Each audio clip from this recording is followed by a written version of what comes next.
Good morning, everyone, to the exemplary leaders of the STO Camarines Sur, our ASDS, Madam Loida Nidea, to the ASDSS, Ma'am Kekil Ferro, Ma'am Lynn Padillo, Sir Lauro Miliano, to our CID Chief, Ma'am Mariben Berha, to our SDOD Chief, Sir Pedro Pilonio, EPSS, PSDSS, school heads, and to you, my dear teacher writers, good morning, everyone. My task today is to discuss with you the assessment of learning. So I am Rosemary Miraña from Goa Science High School. I'll be discussing with you the assessment of students' learning. In the curriculum development, we have 3 questions which we are about and which we should answer. First is what to teach. Second is how to teach. And the third one is how to assess. The what to teach deals with the content standard, and the how to teach refers to the strategies on the pedagogical approaches, and the how to assess is the assessment of learning. The assessment of learning is the focus of our discussion for today. Today, we will revisit your previous learning on the assessment during your college days, your master's degree, vis-a-vis the DepEd Order number 08 series of 2015 and DepEd Order number 31 series of 2020, all about the assessment of learning. We will start first with the essential skills that a teacher should have. Teacher must possess these 3 essential skills. The first one is the planning skill, which include the preparation of our DLP, the weekly learning plan, or the quarterly learning plan. Basically, this should be rooted on our CG or the curriculum guide, the most essential learning competencies in this time of pandemic. In our preparation for our DLP, WLP, we have to consider the resources needed, the strategies to be employed, the time, and of course, the audience who are our students. The second skill of a teacher is about assessing. Writing of learning activity sheets, self-learning modules, or RBI scripts also require our planning skill on assessment. What is assessing? Assessing is a crucial skill. Assessment must consider the standards such as the content standard and the performance standard. Teacher must also ensure that the assessment is anchored with the competencies or the objectives. Teachers must also be familiar with the different types, forms of test, when to use, and how to use these forms of test based on the competencies or the objectives.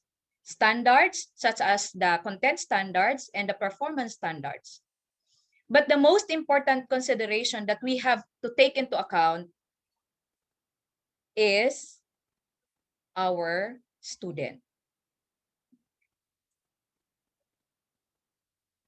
Now, results of the assessment will give the teachers the feedback which are vital in the next planning cycle. This will provide feedback to the students and parents about their academic progress. And reporting of result must be done promptly and systematically. So these are the essential skills of the teacher: planning, assessing, and reporting. Let's define assessment based from the context of the DepEd Order number 08, series of 2015, DepEd Order number 31, series of 2020, and the theoretical framework of assessment. First, assessment may be defined as any of the variety of procedures used to obtain information about the student performance. We will discuss these procedures in the succeeding slides of my presentation. The second definition of assessment is that it is a systematic, continuous process of monitoring the various pieces of learning to evaluate student achievement and instructional effectiveness. In our LAS and SLMs, the assessment must be developmental or spiraling in approach. It is continuous because we do not only assess for once. The LAS and the SLMs contain different tasks, and these different tasks must be arranged systematically. Like what I've said, this must be developmental or spiraling in presentation. The third definition of assessment answers the questions: how much a given skill does a student possess before, this refers to the diagnostic, during, this is the formative, and after instruction, or the summative, and how much change has occurred. So these are the three definitions of the assessment. We move on with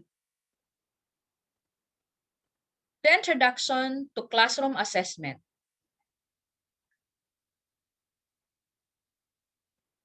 The discussion on the classroom assessment on DepEd Order number 31 could be found on page 50. If you have your copy with you with the DepEd Order number 31, series of 2020, please find the definition and discussion of the classroom assessment on page 50. On DepEd Order number 08, series of 2015 on classroom assessment, assessment is defined as a process that is used to track the learner's progress in relation to the learning standards and the development of the 21st century skills, to promote self-reflection and personal accountability among students about their own learning, and to provide basis for the profiling of student performance on the learning competencies and standards of the curriculum. Various kinds of assessment shall be used appropriately for different learners who come from diverse contexts. So the identification of the type and forms of assessment that we will be employing with our students will also depend on the diversity of our students, such as their cultural background and life experiences.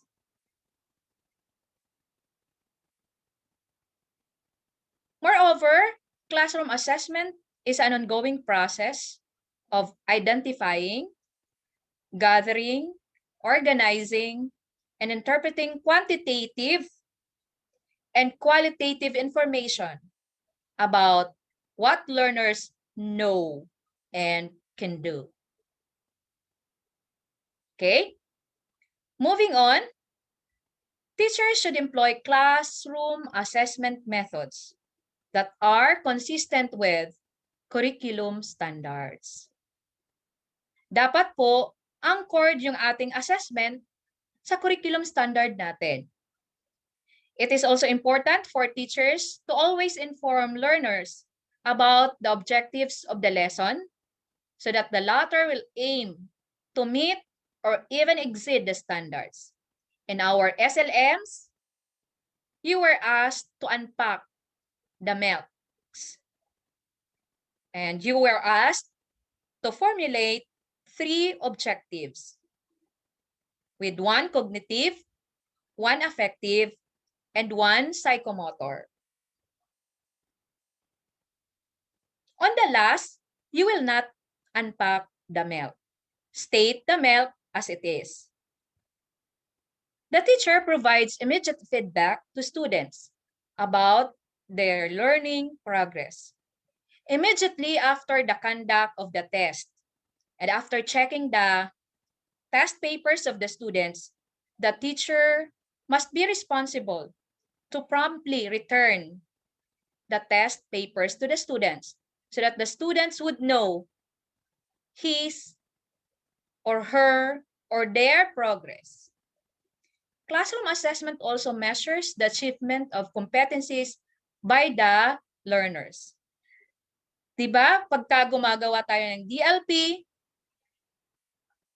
nakastate natin sa DLP natin, halimbawa, at the end of the lesson, the students or 85% of the students are able to. Then, you start enumerating your objectives. So, based from the result of the assessment, makikita natin kung naabot ba natin or ng ating mga mag-aaral yung target natin na 85%.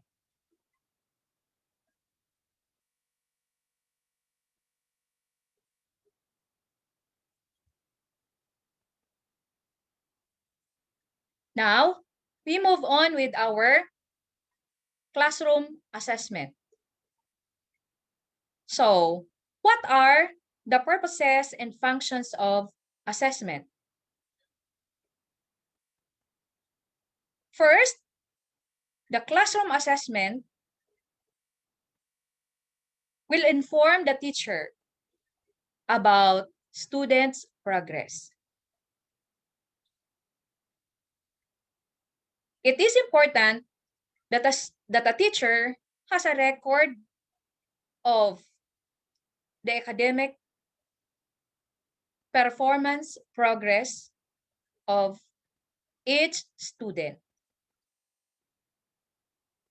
Classroom assessment will also inform the students about their progress.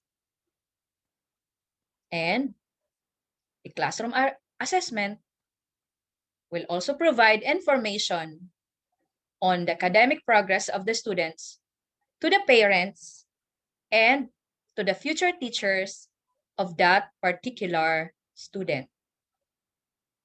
The result of the classroom assessment may also be provided to other stakeholders, provided the purpose is beneficial and will not violate any right of a particular student.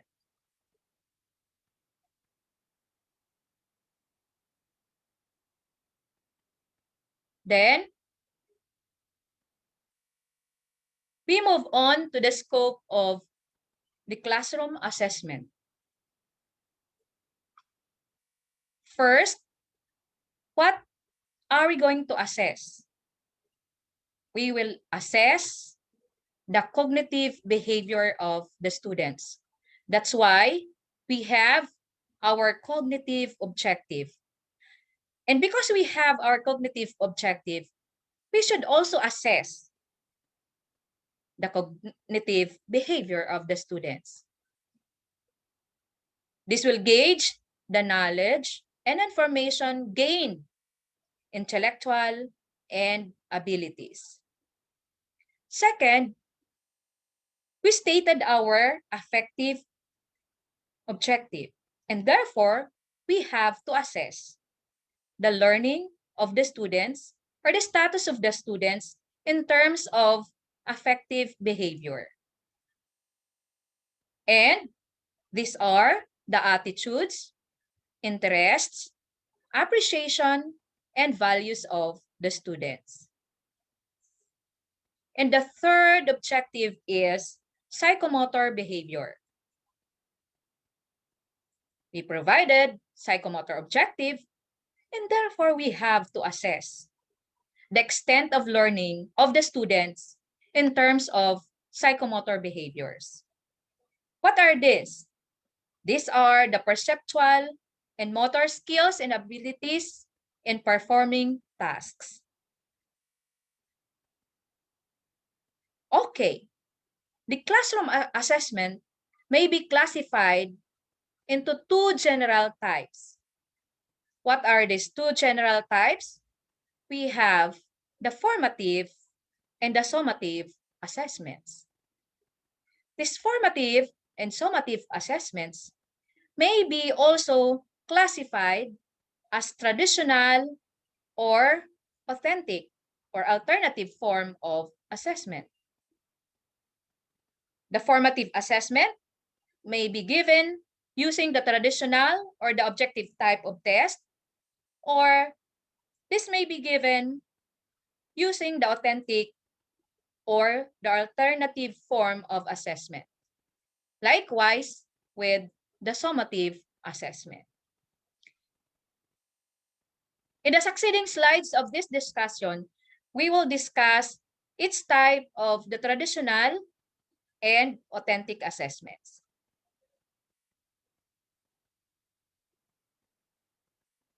Now, let's differentiate first formative and summative assessment. What's the difference between the two? Okay. In the DepEd Order number 08, series of 2020, this DepEd order explains that formative assessment,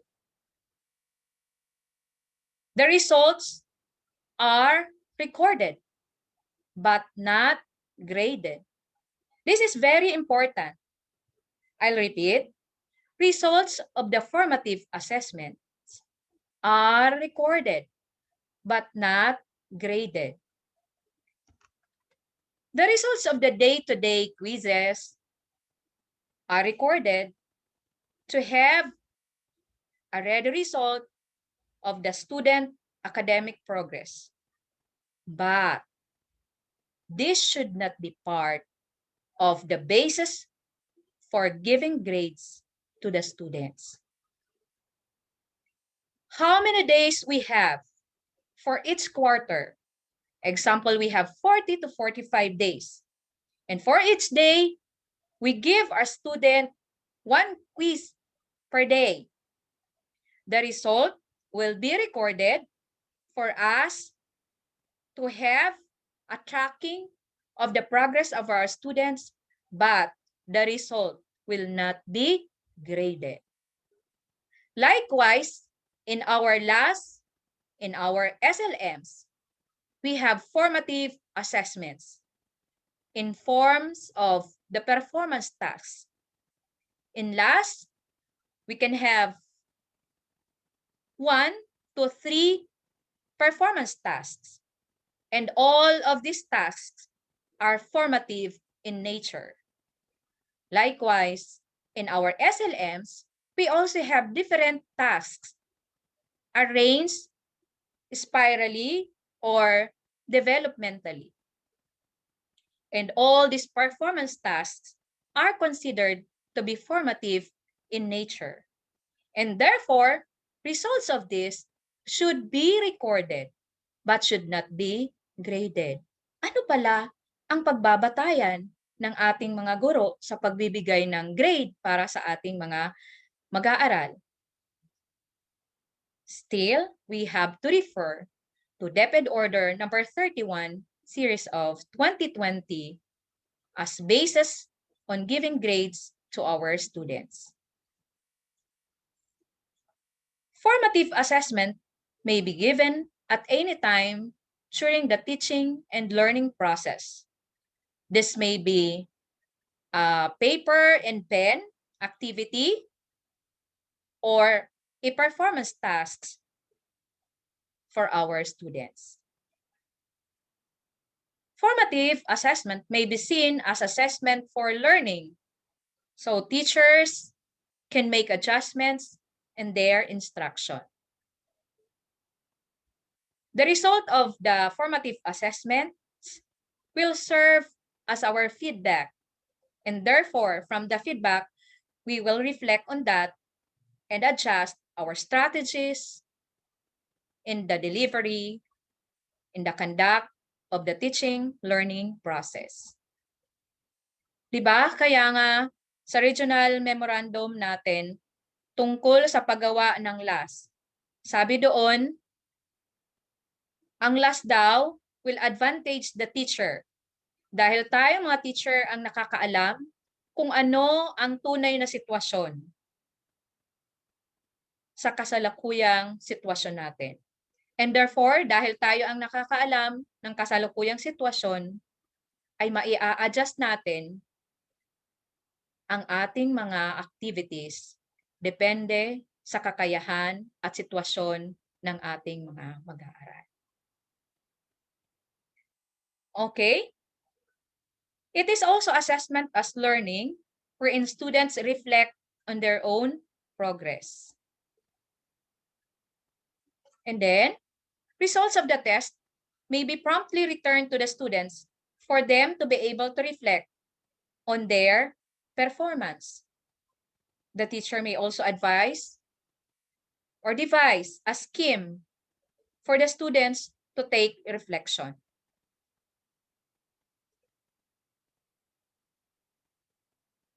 Formative assessment must also provide students with immediate feedback on how well they are learning throughout the teaching learning process. And formative assessment enables students to take responsibility of their own learning and identify areas where they do well and where they need help.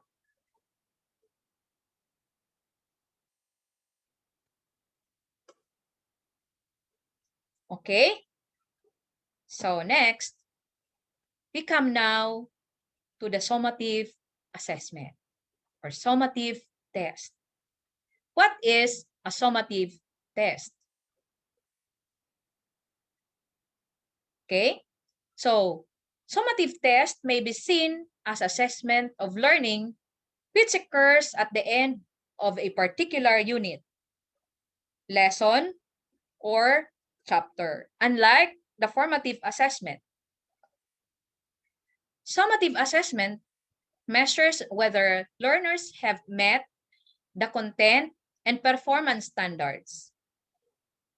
And the results of the summative assessments are recorded.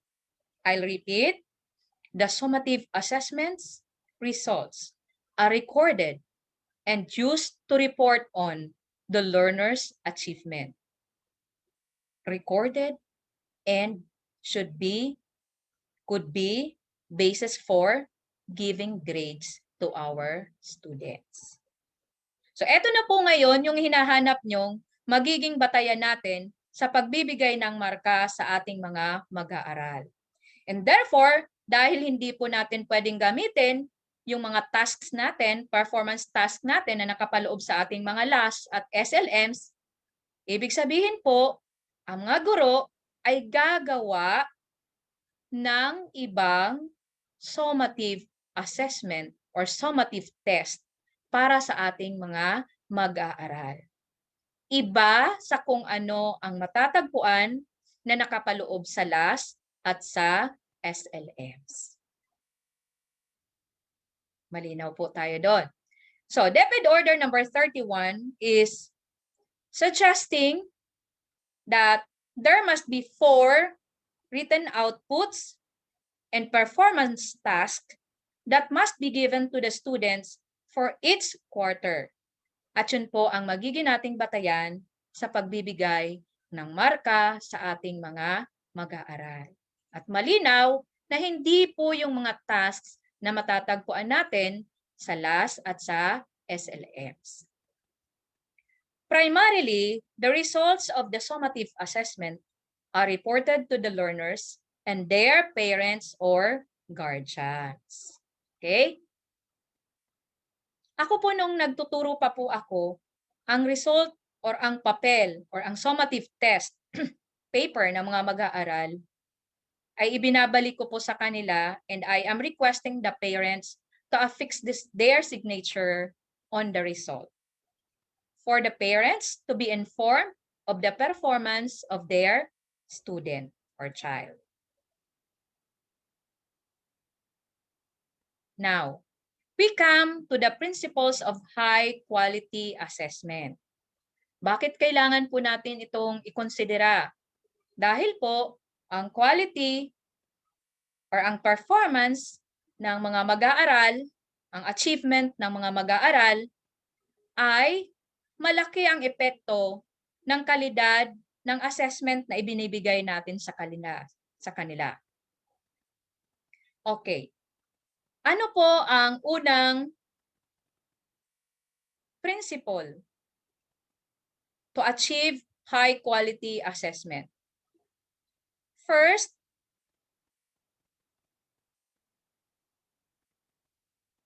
it should be clear and appropriate learning targets. Saan po nating bahagi ito gagawin at ibabatay? Batay po ito sa pagkaka-formulate nyo ng inyong objectives. Second, appropriateness of assessment methods.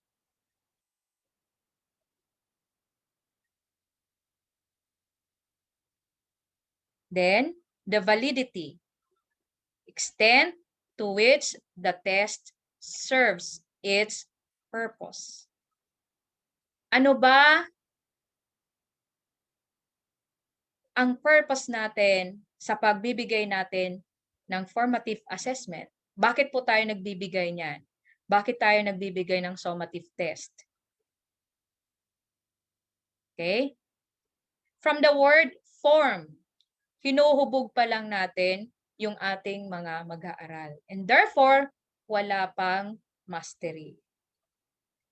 Fairness, intent that each question should be made as clear as possible and free of bias. Yung mga questions natin should be fair. Then, positive consequences. Effect of assessment on the student's motivation and study habits. Mas papalalimin pa po natin ang discussion natin dito sa mga susunod na slides. And then, the assessment must be reliable. It must be consistent with which a student may be expected to perform on a given task. And the last one is practicality and efficiency. Ease and efficacy. Halimbawa, sa panahon natin ngayon, na wala sa harapan natin ang mga mag-aaral natin at tayo po ay gumagawa ng LAS at ng SLMs. Paano ba magiging practical sa atin at sa ating mga mag-aaral ang mga tasks na ibibigay natin sa kanila? We will also consider the safety and security of the students along with the performance of the task given to them in the LAS and SLS.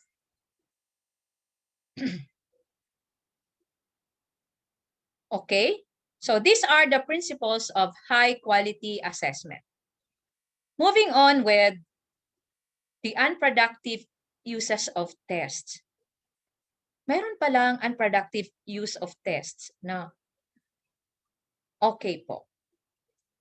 Nagiging pong unproductive ang isang test kung, halimbawa, we are giving test to threaten Sinong tinithreaten natin?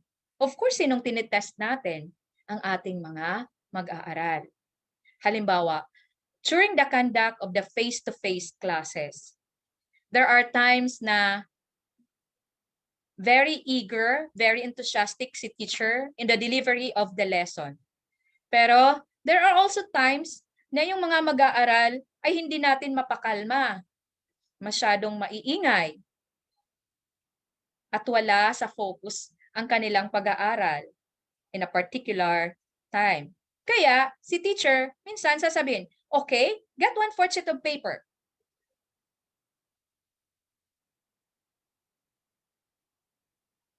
Do you think the result would be productive? Or, halimbawa, teacher ka sa first period. At during your period, palaging maraming huli pumasok sa klase.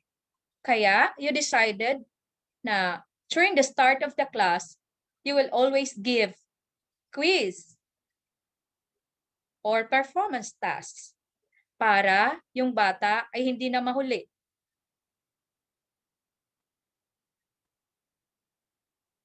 Do you think nasa threatening ba siya? Ang sagot ay nasa atin pong mga kamay. Then we also have the unannounced testing. One day, I was listening to our house help who is also attending to her online class. The teacher said, I used to be giving unannounced test. Sabi ko, huh? Okay. So, unannounced testing is under unproductive uses of test. Bakit? We will discuss that later. And nagiging po siyang unproductive if the purpose is to ridicule someone. Next po, if it is used to track, and if it is used to label. So these are the unproductive uses of the tests. Now, para hindi maging unproductive ang ating test, we should follow the ethical testing practices.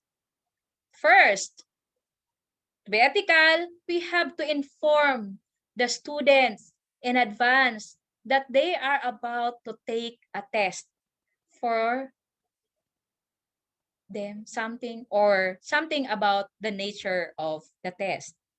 So, hindi pwede ang unannounced. Because we have to inform the students in advance. Why? Unannounced test based from the study will create anxiety or will cause anxiety to our students. And if the student is having his or her anxiety while taking the test, do not expect that he or she will give you a good score.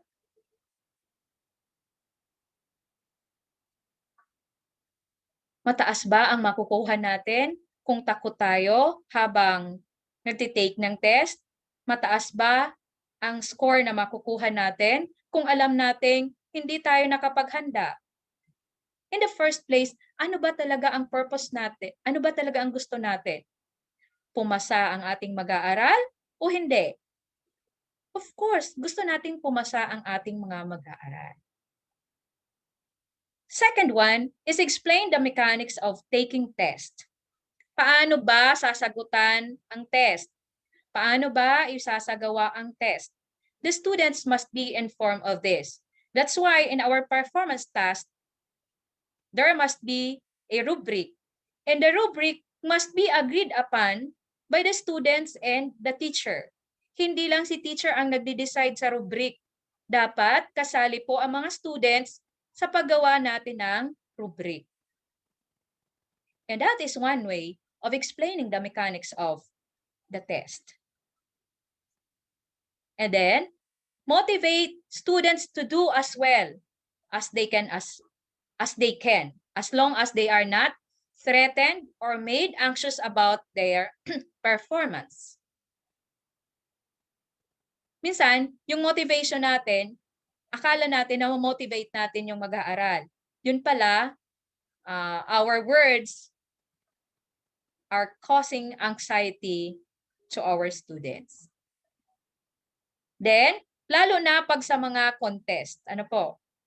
Then, testing materials and results must be kept secured before, during, and after the testing. Why? Because this will affect the validity and reliability of the result of the test. Halimbawa, may absent kang mag-aaral. Summative test ngayon na nakaschedule. Absent siya dahil may sakit siya. The reason is valid. What will you do kapag ka pumasok na yung mag-aaral? Yun pa rin ba ang gagamitin nating test? Or gagawa tayo ng panibagong parallel sa test na ibinigay natin sa nakararami? Next is examine results to identify interventions if needed in planning activity. So, ito yung pinakamaganda. Yung result ng test ng mga mag-aaral natin ay magbibigay sa atin ng impormasyon kung ano ang gagawin natin sa susunod nating pagpaplano in the delivery of the teaching-learning process. So, these are the ethical testing practices. Una, we have to inform our students. So, unannounced test is a big no-no. And explain the mechanics of the test. And making and formulating the rubric, it must be agreed upon by the students and the teacher. Next one is the unethical testing practices. This must be related to the unproductive uses of the test. Okay, so unethical if the teacher tutors the students on the specific subject matter of an expected examination. Teacher ka pero tutor ka din ng isang estudyante or more. So that is an unethical testing practice. And then use or give test item from any part of the test in which only a word or phrase has been changed. Halimbawa, you gave one set of tests for the students during the summative test. And still, those questions were used during the periodical test. Please formulate test questions which are parallel but not exactly lifted from a particular test question. Then, to use any practice form that is similar to the actual test. Halimbawa, gusto nating mataas ang result ng ating mga mag-aaral sa periodical test natin. That's why we conducted a review. Pero yung review na ginamit yung materials na ginamit natin sa review, siya na rin gagamitin natin sa periodical test. So that is an ethical test practice. Now, we come now to this one. Two general types of the formative and summative assessment. Okay? These are the traditional and the alternative or authentic. The traditional or the objective type of test, the alternative or the authentic type of test. What are the objective type of test? I only included the most familiar types of test under the objective type of test. First is we have the multiple choice test. Second is the binary type of test, or the true or false. Then matching type test, completion or short answer test, closed test, and the essay test. On the alternative or the authentic type of test, we have, of course, the performance tasks test. Under the performance tasks test, we have the process-based, the product-based, exhibitions, demonstrations, journals, and portfolio.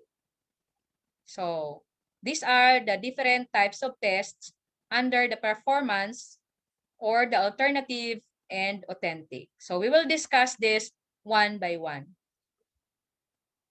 We'll start with the discussion on the multiple choice type of test because this is the most familiar type of test. And in our LAS and in our SLMs, we use the multiple choice type of test in SLMs, we use the multiple choice type of test in our pre-test and post-test. Sa LAS natin, wala tayong ganitong type of test. Wala tayong objective type of test sa LAS natin. Ulitin ko po, ang pagkakaiba natin isa sa LAS at sa SLMs. Sa SLMs, mayroon tayong objective type of test para sa pre-test and sa post-test. Pero sa LAS po natin ay wala tayong objective type of test. Lahat ay performance tasks test. Okay? So, let's move on. What are the parts of the multiple choice test? Of course, these are familiar with you because we've learned this from our college days. So, the parts of the multiple choice test, first is the STEM. The STEM is the part of the item that presents the item as a problem to be solved or a question or a statement. Example, what is the result of human activities to the ozone layer? So that is the STEM. Okay. There are also three ways of presenting the STEM. The STEM may be a direct question, like what I have stated. It may be incomplete statement. If it is stated this way, all the questions or the last one ends with a period. And the mathematical equation. For elementary students, it is suggested that the questions must be given in a form of a direct question. Also, when I am conducting a quality assurance and editing and revision of SLMs, I always suggest to our writers that it's better to formulate questions STEM in complete sentence. Example of direct question. What is the result of human activities to the ozone layer? Okay, so we have A, B, C, and D. So this A, B, C, and D, these are called options. So sinadya ko po na ang D ay ang nakalagay none from the given choices because it has a bearing on the succeeding discussion of our topic.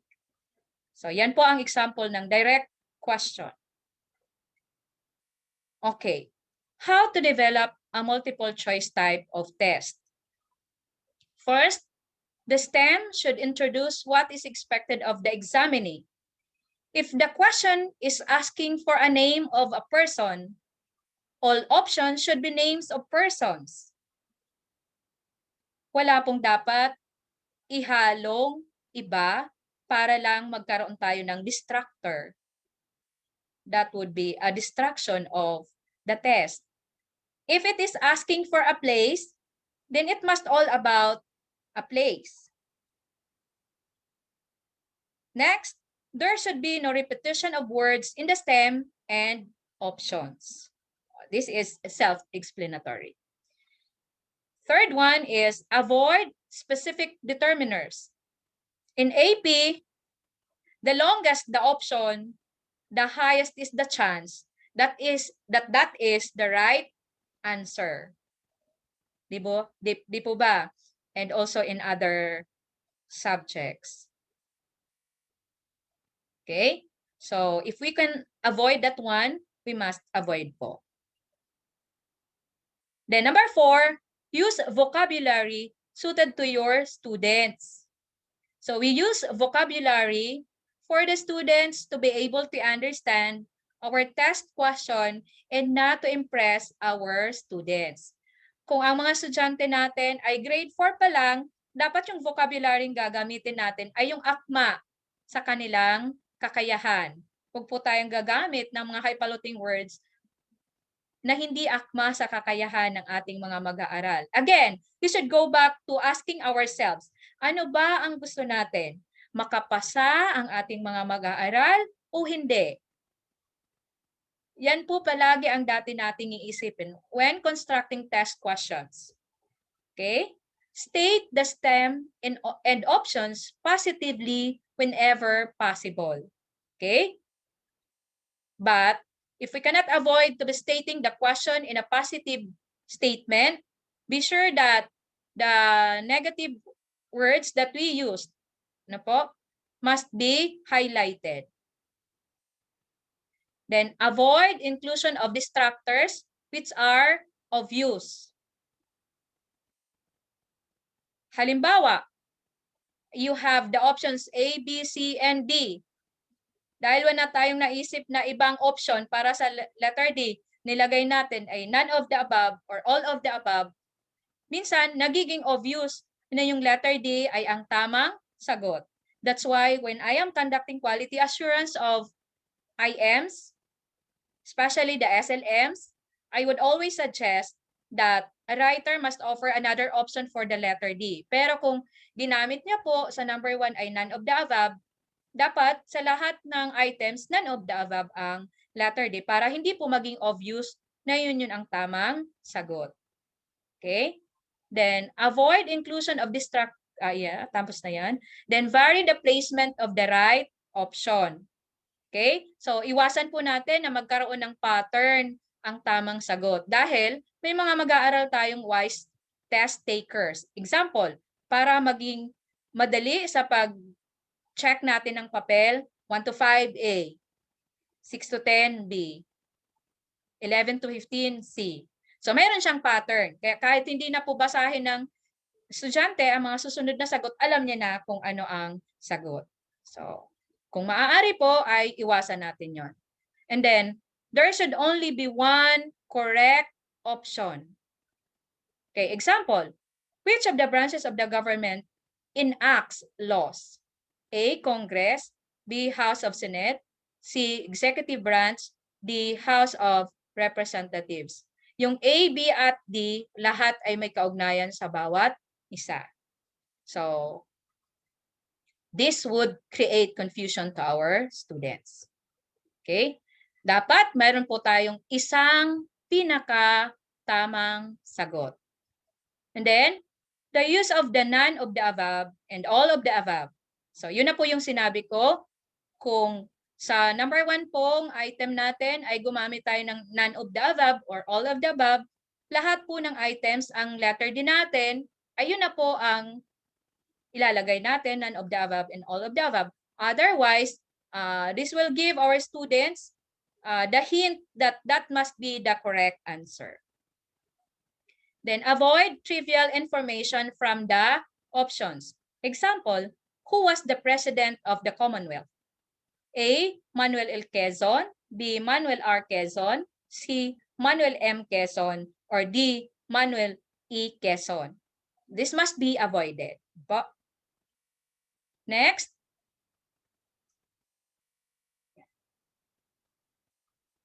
Arrangement of options. Ito yung pinaka-paborito ko po.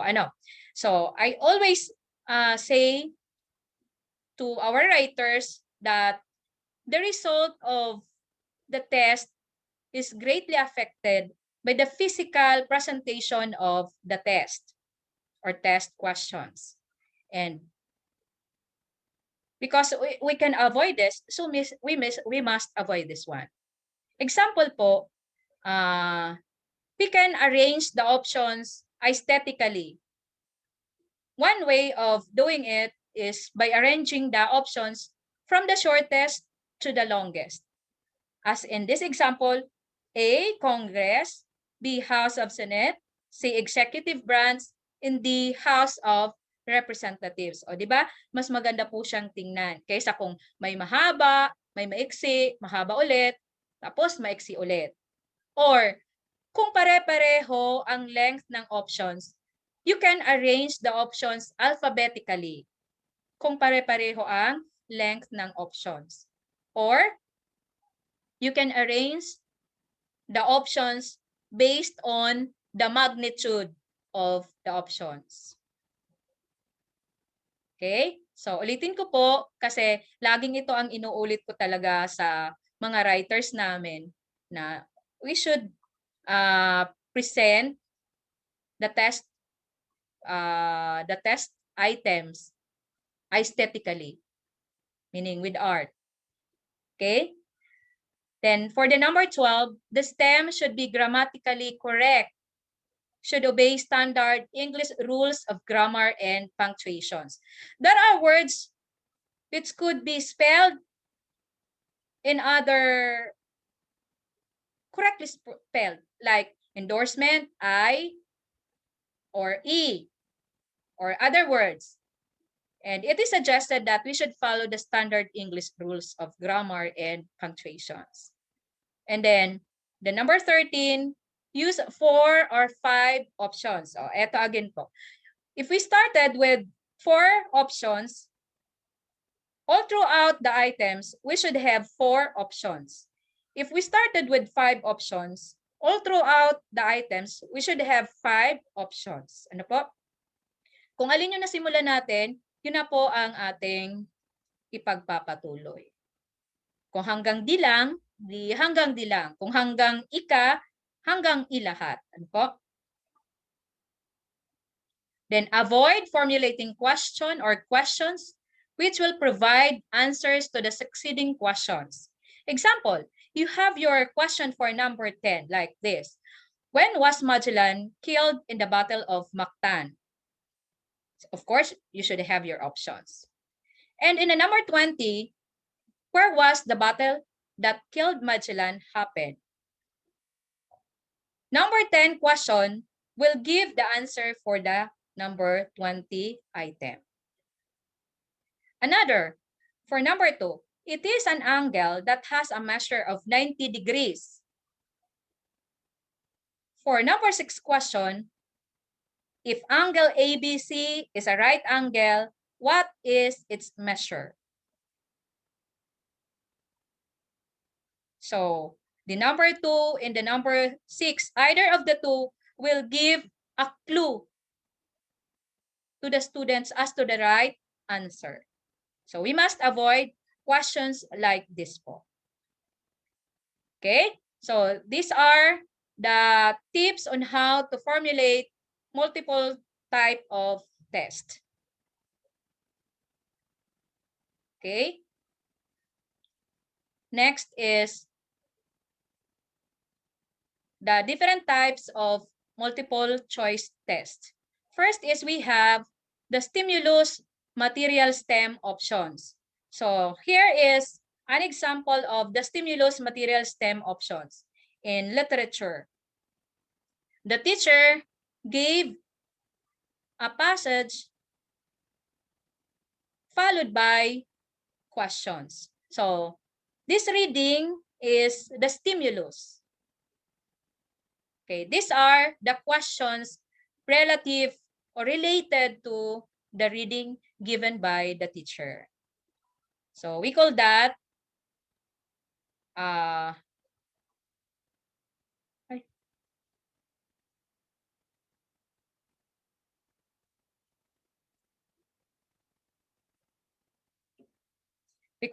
stimulus response test.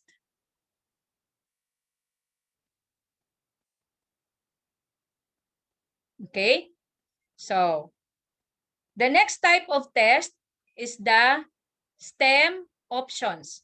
This is also similar to correct options. So that's why my discussion on this is this one. Okay, example, what is the element of the state which refers to the definite place where the people reside? Okay, so this is the STEM and these are the options. And in this item, there's only one correct answer or correct option. The third type of the multiple choice test is the negative STEM. Okay, example, the following are the partners in Axis Alliance, except, okay, Italy, Japan, Germany, and Great Britain. Okay, when you are using the negative word, please do not forget to highlight the word. You may italize the word. You may write it in capital letters or highlight the word. Okay, so this is the negative STEM. Next one is, the fourth one is the contained options or familiar in identifying errors. Okay, so identify the error in this sentence. The president, together with his advisor, decide on the COVID-19 vaccine to be procured. So identify what is not or what is an error to this statement. So we call that contained options. Okay, so the next type of the objective type of test is the binary type of test. When we say binary, that means two. Okay, so there are only two options, like of the true or false, agree or disagree, yes or no, fact or opinion, or the cause and effect. So this is the binary type of test. Okay, how do we formulate binary type of test? Okay, so these are the pointers on the preparation of the binary type of test. First, ensure that half of the items should be true and half should be false. Example, when you have 10-item binary type of test, meaning 5 of that total items must be answered by true and half by false. Then avoid qualitative and quantitative terms such as best, some, many, few, several, and others, and determiners such as always, all, and never. Whenever you are or we are constructing a binary type of test. Then avoid using trick questions. This is self-explanatory. Limit the statement to the point that it is being tested. Okay, do not give questions which are not included in your objectives. Then avoid excessive use of negative words, which are not, which do not, which does not. Okay, that must be limited or avoided. Then there are also types of the true or false test. Number one is the simple true or false. Write true if the statement is true and false if otherwise. Example, President Rodrigo Duterte is the 16th president of the Philippines. True or false? Okay. The number two, modified true or false. Write true if the statement is correct and false if otherwise. If false, underline the word or phrase that makes it false. Example, Rodrigo Duterte is the 16th president of the Philippines. If this is not true, then the student will underline the word or the phrase that makes it false. Then the number three, true or false with correction. Write true if the statement is correct and false if otherwise. If the statement is false, rewrite it to make it right. This one, number four, cluster true or false. The following speak about the value of counseling. One, counselors value and inspire clients. True or false. So this is the cluster true or false. Then, true or false with options. Example, A, if only the first statement is true. B, if only the second statement is true. C, if both statements are true. And D, if both are false. So, yan. That is true or false with options.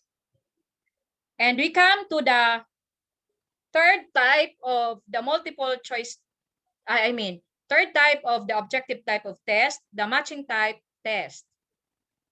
Okay, so here are the pointers on writing simple matching type test. As much as possible, there must be 3 columns. Okay, so this is the modification that I made po. The first column is for the longer items. As you could see, this is column A. The longer items, the second column for the shorter options, and the third column is for the answer. Bakit po minodify ko na nandito sa third column, sa C ang blanks for the right answer? Diba po, pag tayo ay nagbabasa, lagi tayong nagsisimula sa left side. So, magbabasa tayo, landform that looks like a table with the sides A, island, mountain, plateau, valley, volcano. And therefore, diretso na yung bata dito sa number 1. Hindi na siya babalik ulit doon ng kanyang mata. Kaya, we have C provided for the right answer. Okay? Next one. Use homogeneous items and options. Halimbawa, ito po. Yung items natin, ano po yung nanonotice ninyo? These are all about land formations. Ano po? And the answers that could be found in column B are also about land formations. So do not give water formations if your focus is land formation. Again, this will depend on your objective. Okay? There must be more options than the items to avoid the tendency of guessing. Next, a 5 to 10 item is ideal for this type of test, for the matching type of test. Arrange the options alphabetically kung the same ang kanyang length, numerically, or depending on the magnitude of the options. Next one, state the directions clearly, including the introduction on what is each column for or about. What is column A all about? What is column B all about? What is column C all about? Explain also whether options can be used only once or more. There are options that could be used more than once. Okay? And that is another type of matching type test. Then number 6, the items and options should be contained in the same page. Example, you have 5 item matching type test. Okay, the first 5 questions is on this particular page, first page. The second half or the 6 to 10 questions could be found on the next page. Okay? Mahirap po yun sa ating mga mag-aaral. That would be consuming much effort and time on the part of our students. Now, we have the types of matching type test. First is the perfect matching type. Okay? So, kailan pwede nating sabihin perfect ang matching type test natin? When an option is the only answer to a particular item in column A. Okay? Example. Number 1, landform that looks like a table with steep sides. Anong tamang sagot po natin dyan? Okay? Isa lang ang tamang sagot dyan. Ano po? So, we also have the imperfect matching type. when an option is an answer to more than one answer. So that is imperfect matching. Sorry for the spelling. That is matching. Okay, so the fourth type of the objective type of test is the completion or short answer test. This format of testing requires the students to complete a sentence with the correct word or phrase. Okay, pointers for writing completion type of test. First is write items that clearly imply the type of response desired. Example, okay, you have to clearly state if you are expecting for the date or a date, a place, event, or name of a person. Sunod, only one blank per item. So, huwag yung isang question, dalawa yung blanks natin, no, na nakapalaob doon. Isa lang po. At saan natin ilalagay yung blank na yon? If possible, sa hulihan po. If possible, put the blank at the end of the sentence. Avoid using statements directly lifted from the books or any reference. Okay? Yan po ay sa completion type of test. Avoid specific determiners. And a direct question is generally preferred than an incomplete sentence. Okay? Statement should elicit answer. And blank for all items should be equal in length. Example, type of completion test, identification. So, it refers to the branch of the government that has the power to veto the law. So, saan natin ilalagay ang blank? Sa hulihan po. Why? Just the same, ang bata ay magsisimulang magbasa sa left side, papunta sa hulihan.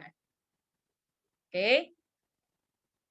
Why completion type of test? Because we did not provide options. Okay? So, lahat po ay nasa hulihan, meaning nasa right side ang lahat ng blanks. Then, enumeration. List down the elements of the state. So, there are 4 elements. The state has 4 elements. So, therefore, we must provide 4 blanks in equal length. Next one is the filling the blanks. Okay, this is the preamble of the 1987 Philippine Constitution. Okay, this is how, this is the feature of the filling the blanks. Then we have the analogy. Example, doctor is to the patient, as teacher is to what? Okay, so there are different types of analogy. Okay, which I know you know that. Then we also have the closed test. Today, my mother went to the blank to attend a mass. After the mass, the rain was very hard, but she forgot her blank. She was wet on the way, blank. So this is closed test. Okay, so those are the different types of the objective type of test. Okay, ito po yung sample test question which I gave to my college students before, okay, in sociocultural anthropology. So, if you adopted different types of tests in one testing activity, example, para sa midterm mo or periodical test mo, you will be using multiple choice type of test, you'll be using binary type of test, you'll be using matching type of test. You can use that po, provided you have to group all together according to their type. Kung halimbawa, ang multiple choice test mo is 1 to 20, lahat po yun ay multiple choice. Wala dyan na binary type of test. Sa pag nagko-QA po ako, pagka may nadadaanan po akong ganon, inaayos ko na po na dapat walang halo. Kung multiple choice test, lahat multiple choice test. Kung gusto mong magbigay na true or false, lahat true or false type of test. Ano po? Pero as much as I know, mas ini-encourage tayo sa ating SLM na ang ating pre-test at post-test should be an objective type of test and as much as possible, a multiple choice test. Okay? So look at the presentation of the STEM. These are all incomplete sentence. And the options are arranged, all arranged from the shortest to the longest. And if you started with arranging your options in this way, A, B, C, D, A, B, C, D, lahat po yan, kung may 10-item test ka, lahat po yan ay ganun yung arrangement natin. Pero I understand naman kasi gusto nating makatipid sa ating resources.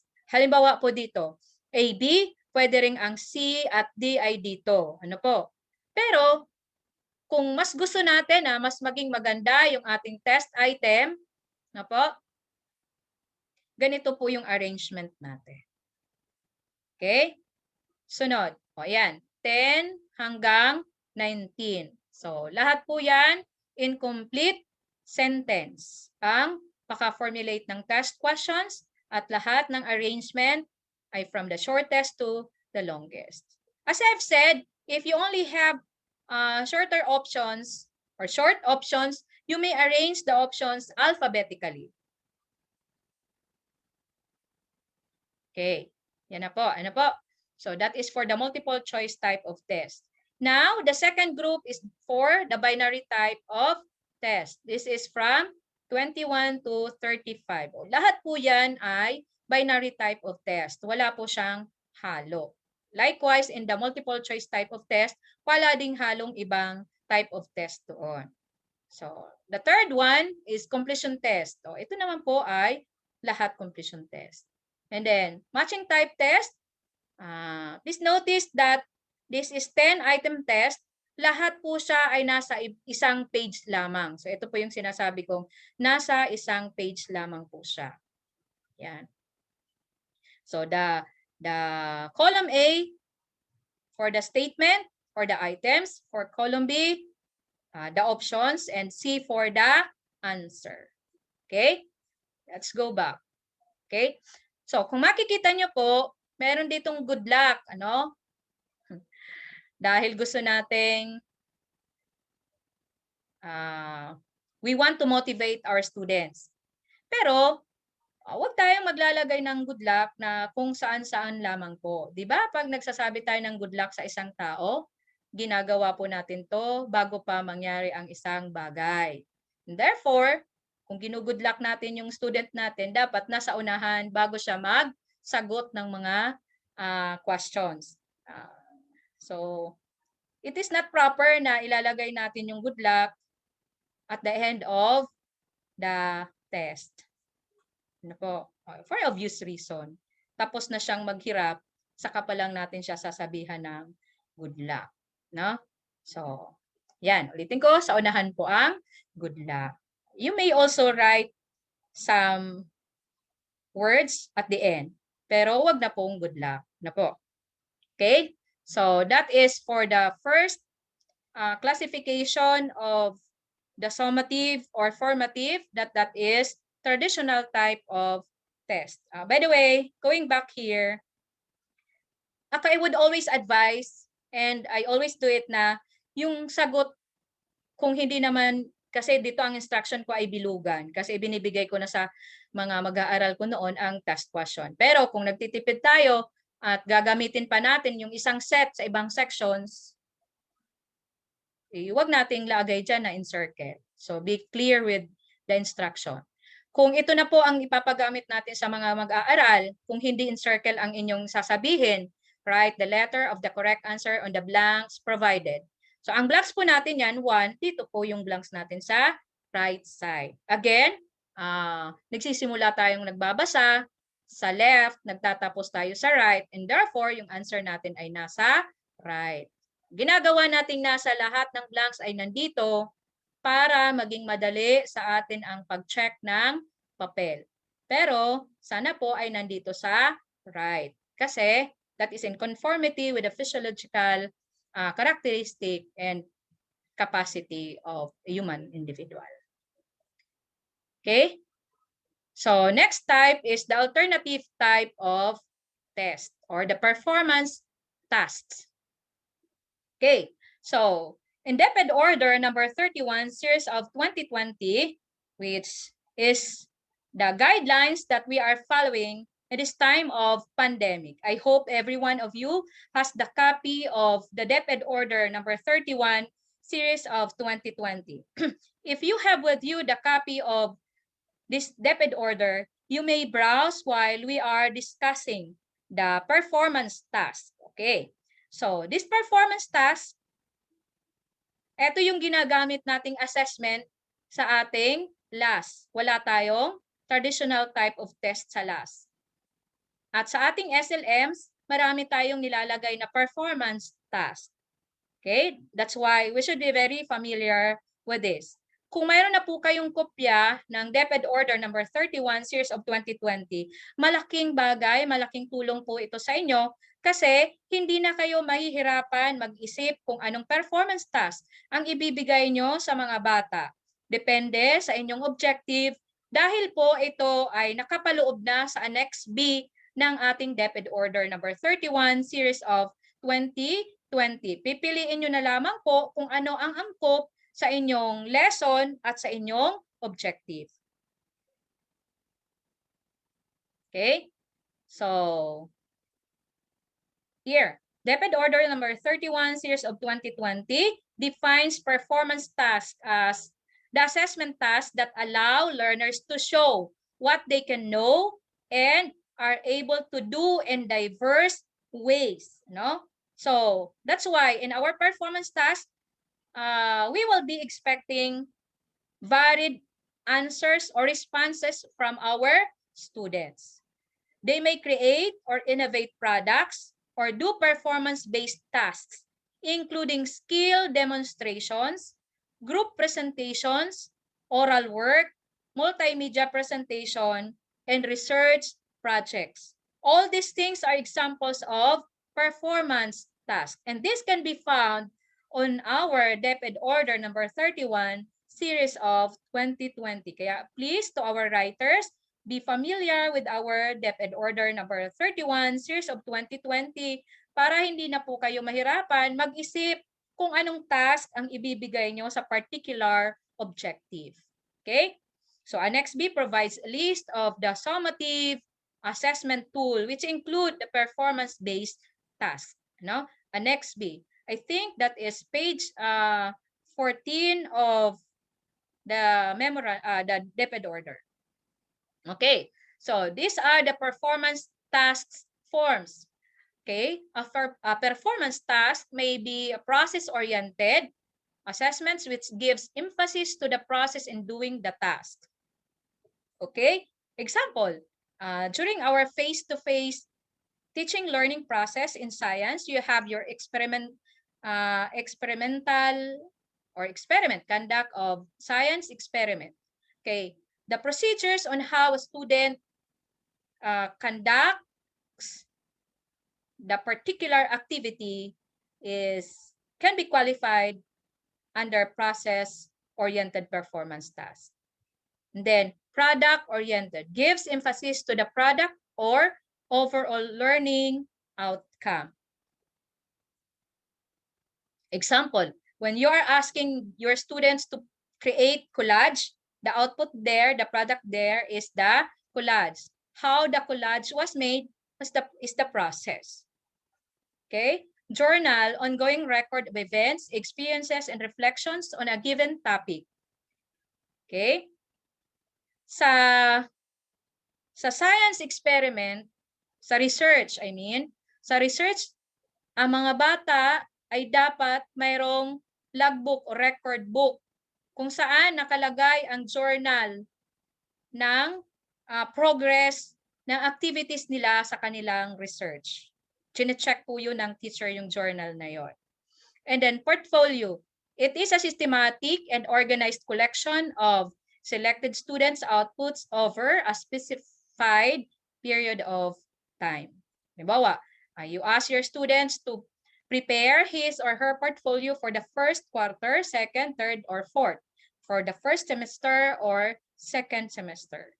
Then project, long term, where the students are given a real life task and a real world rules in real world setting, usually investigatory project or experimental research. O, sa amin, sa Science High School, yung mga mag-aaral namin mula sa grade 7, because they have their research subject, they have this project. Okay? So, sa simula pa lang ng school year, magsisimula na yung lecture nila sa research, magsisimula na rin yung mga bata sa kanilang paggawa ng project in progress. Okay. In our case, marami akong nadadaanan sa mga performance tasks natin sa SLMs tungkol sa project, but this is not a long-term project. Maybe a week-long project ang napapagawa natin sa mga bata. Okay? But please be very careful in giving the performance task to our students, especially during this time of pandemic. So please always include that in your weekly home learning plan. Okay? So the guidelines on how the students will prepare the tasks. Also in your direction to your performance task. Okay? So we have the process of designing performance tasks. How do we design our performance tasks? If you were already a teacher during the secondary education curriculum using the UBD or the understanding by design, we use these graphs. This is very helpful in designing a performance task, okay? In which the G stands for the goal. So in designing your performance task, first you have to identify what's the goal of that performance. Of course, this should be anchored with our objectives, okay? Okay. Again, you have to formulate your objectives following this sequence or order. You have to prepare the objectives from the cognitive, affective, and psychomotor. Why? What's the rationale behind? Okay? Kapag ka mayroon nang natutunan, mayroon nang naipasok sa utak ng mga bata at na-mold mo na yung kanyang affective domain, yung bata ay handa na para gamitin yon sa kanyang performance tasks. Okay? Then what's the R for the graphs? That is the role. Define the role or task of the student or group or states the problem or challenge to be resolved. What's the role of the student in that particular task that you are giving them? Then, audience explains who students are in the scenario and what they are being asked to do, who the students are solving the problem, and who they need to convince of the validity and success of their solution for the problem. Halimbawa, sa research, malinaw yan kung para kanino yung ginagawa nilang research. Who are the beneficiaries of that? Then situation S. Create the scenario or explain the context of the situation. Karaniwan ito dun sa mga tawag dito sa kung may face-to-face tayo sa role-playing. Then product, performance, and purpose.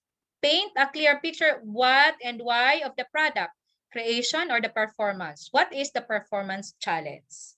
So that is product, performance, and purpose.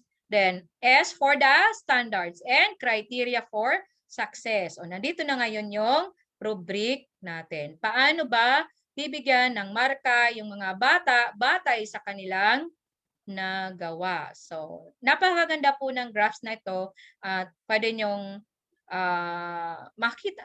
Sa internet natin, marami ding discussion tungkol sa graphs na makakatulong sa inyo para mas ma-enhance natin yung mga suggested activities na makikita natin sa Annex B ng DepEd Order number 31, Series of 2020. Please have a copy of that. I'll repeat po. Okay? Now, okay? So we have the rubric. The rubric is an assessment tool. Okay? Ano yung i-assess niya?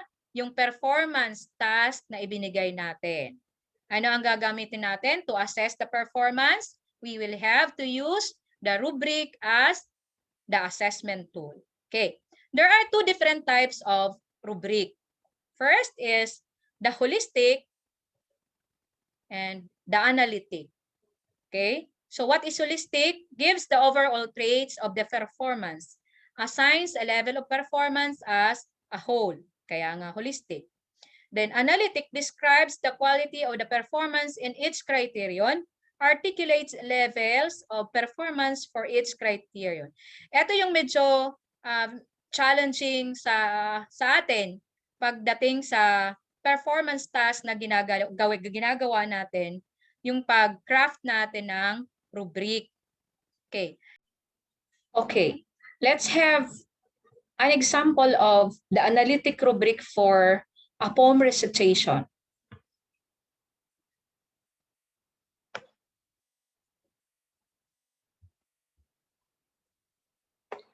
Okay, for the rubric for poem recitation, we have column 1 for the criteria, then column 2 to 4 for the points.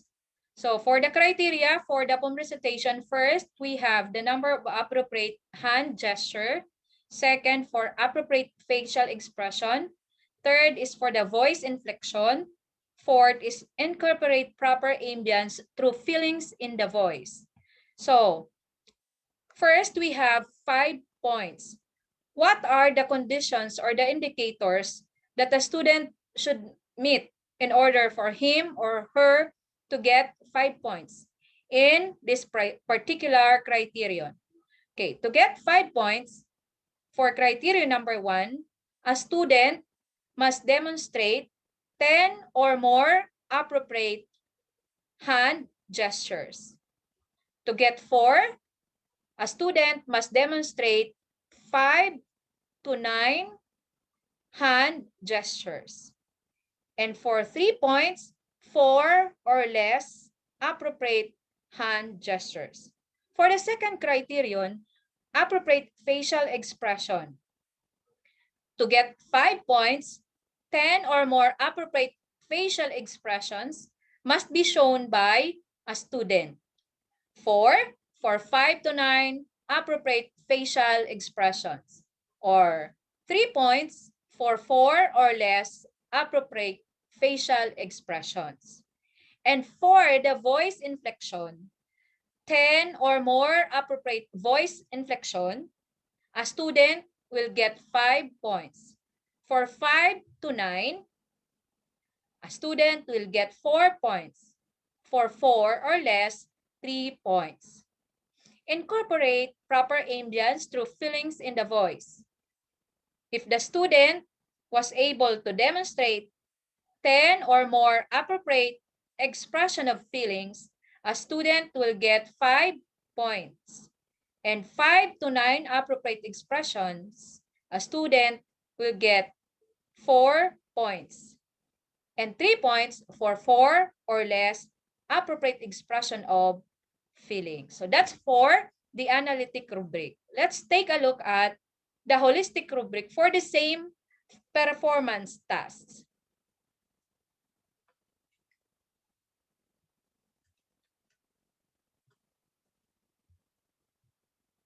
Okay, so holistic rubric for poem recitation again. Okay, so excellent speaker will get 3 points. But what are the conditions or indicators of excellent speaker? First, included 10 to 12 changes in hand gestures. 0 apparent inappropriate hand gesture. 0 violation on proper voice inflection.